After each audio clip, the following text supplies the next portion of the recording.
কথা একটাই, কাজ একটাই, আমাদেরকে দেশকে পুনর্গঠন করতে হবে। যে সকল পরিকল্পনা দেশের মানুষের জন্য গ্রহণ করেছে, এই এলাকার মানুষের জন্য যে সকল প্রতিশ্রুতি আমরা আপনাদের সামনে তুলে ধরেছি, পর্যায়ক্রমিকভাবে আল্লাহর রহমতে ইনশাআল্লাহ আমরা সেগুলো বাস্তবায়ন করব। এমন কোন প্রতিশ্রুতি দিতে চাই না যা মানুষের সাধ্যের বাইরে, যা মানুষের ক্ষমতার বাইরে। আমরা আমাদের জনগণের কাছে এমন প্রতিশ্রুতি দিতে চাই যেই প্রতিশ্রুতি মানুষের পক্ষে বাস্তবায়ন করা সম্ভব। সেই জন্যই আমরা এই সকল প্রতিশ্রুতি আপনাদের কাছে দিয়েছি। আমরা আপনাদের কাছে এমন কোনো প্রতিশ্রুতি দেইনি যা এই ইহজগতে সম্ভব নয়। প্রিয় ভাই, আমি কিভাবে বিএনপি আগামীতে সরকার গঠন করলে দেশ এবং দেশের মানুষের ভাগ্যের পরিবর্তনের কাজ করবে তার কথা আপনাদের সামনে তুলে ধরেছি। প্রিয় ভাই বোনেরা, আমরা দেশের নারীদের জন্য পরিকল্পনা গ্রহণ করেছি কিভাবে দেশের নারীদেরকে আরো ক্ষমতায়ন করা যায়। আমরা দেশের কৃষকদেরকে কিভাবে অর্থনৈতিক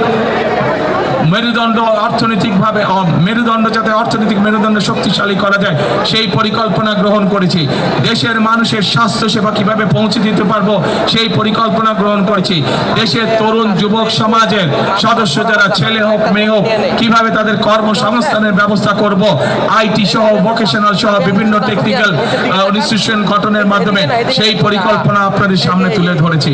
কিন্তু প্রিয় ভাই বোনেরা, এই সকল পরিবর্তন যদি করতে হয়, এই সকল পরিকল্পনা যদি বাস্তবায়ন করতে হয়, তাহলে আমি এবং আমার দল বিএনপির আপনাদের সহযোগিতা সমর্থন ছাড়া সম্ভব নয়। আমি আপনাদের কাছে জানতে চাই, বিএনপি একটি রাজনৈতিক দল হিসাবে আপনাদের সামনে তার পরিকল্পনা উপস্থাপন করেছে, কিন্তু ঢাকা 15 অধিবাসী, ঢাকা 15 প্রিয় অধিবাসী বৃন্দ, আমি আপনাদের কাছে 12 তারিখের আপনাদের পরিকল্পনা জানতে চাই। আপনাদের কি পরিকল্পনা 12 তারিখে? বুঝি না কি পরিকল্পনা, বুঝি না কি পরিকল্পনা। ধানে শেষ।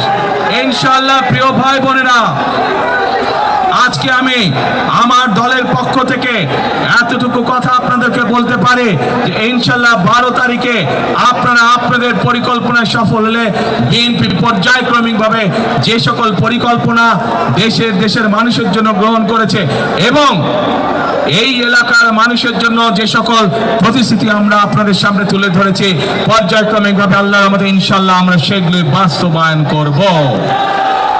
প্রিয় ভাই বোনেরা, বিএনপি সকল সময় বিশ্বাস করে যে জনগণই হচ্ছে বিএনপির সকল ক্ষমতার উৎস। আমরা আপনাদের কাছে বোনেরা, কথা একটাই, কাজ একটাই, আমাদেরকে দেশকে পুনর্গঠন করতে হবে।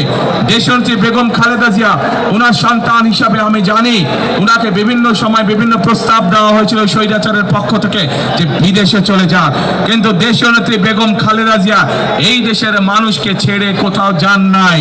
ওনাকে শত নির্যাতন জুলুমের মুখেও এই দেশের মানুষকে ফেলে তিনি যান নাই। এই দেশেই তিনি ছিলেন তার জীবনের শেষ দিন পর্যন্ত। প্রিয় ভাই বোনেরা, আমাদের সকলের প্রথম এবং শেষ ঠিকানা এই বাংলাদেশ। কাজে এই বাংলাদেশকে আমাদের গড়ে তুলতে হবে, আমাদের জন্য গড়ে তুলতে হবে, আমাদের সন্তানদের জন্য গড়ে তুলতে হবে, যাতে করে এই দেশে এই বাংলাদেশের মানুষ তার চিকিৎসা সুবিধা পায়, যাতে করে এই দেশের সন্তানরা এই দেশেই শিক্ষা গ্রহণ করতে পারে, যাতে করে এই দেশে এই তরুণ সমাজের সদস্যরা, মেয়েরা, ছেলেরা তার কর্মসংস্থানের ব্যবস্থা করতে পারে।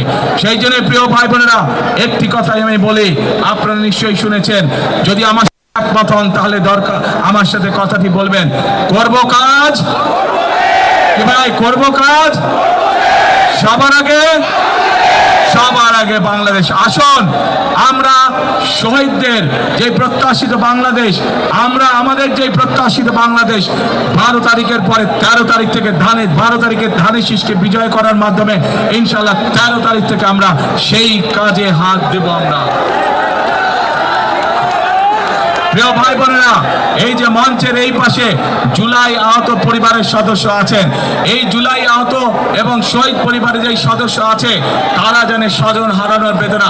আসুন আমরা জুলাই শহীদদের প্রতি সম্মান দেখিয়ে তারা যে কারণে তাদের জীবন উৎসর্গ করেছেন, আসুন আমরা সেই প্রত্যাশিত বাংলাদেশ গঠনের জন্য সামনে দিকে এগিয়ে দিয়ে যাই।